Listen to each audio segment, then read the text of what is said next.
আসসালামু আলাইকুম ভাবি। একটু রাত হইলেও চলে আসলাম, উকিল সাহেবরেও সাথে নিয়ে আসলাম। আসসালামু আলাইকুম। রাতেই করতে হবে শামসুল, কাল দিনের বেলা করলে হতো না? ভাবি, বিষয় সম্পত্তির কাজ যত তাড়াতাড়ি হয় ততই ভালো। তাছাড়া বড় ভাইয়ের বাড়ির ব্যাপার, এটা ঝুলে রাখি কেমনে? কি কস?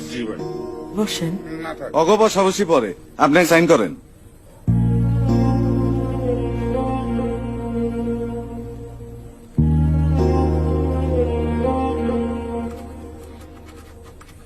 আপনি পড়ছেন? পরে আর কি হবে, সাইন কর জিনিয়া।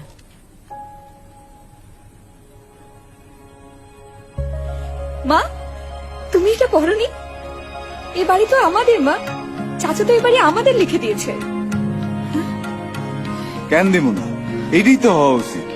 আব্বা মারা যাওয়ার পর তোর বাপ, আমার ভাই সহায় সম্পত্তি সবকিছু দেখছে। আমি বড় হওয়ার পরে সবকিছু বুঝাই দিছি। এই বাড়িটা করছে, আমার বাড়ি করার সময় ছিল। এগুলো তো আমি রবীন্দ্র কইছি না? সেই ভাইয়ের এতিম মায়েরা সম্পত্তি পাইবো না, এটা কি হয় ভাবি? কম ভাই সাইন কর। এই গল্প সাধারণত ঘটে না। বাংলাদেশের অধিকাংশ নারী স্থাবর সম্পত্তিতে তাদের অধিকার পায় না, অথচ হওয়া উচিত এই গল্পের মতো। এই নারী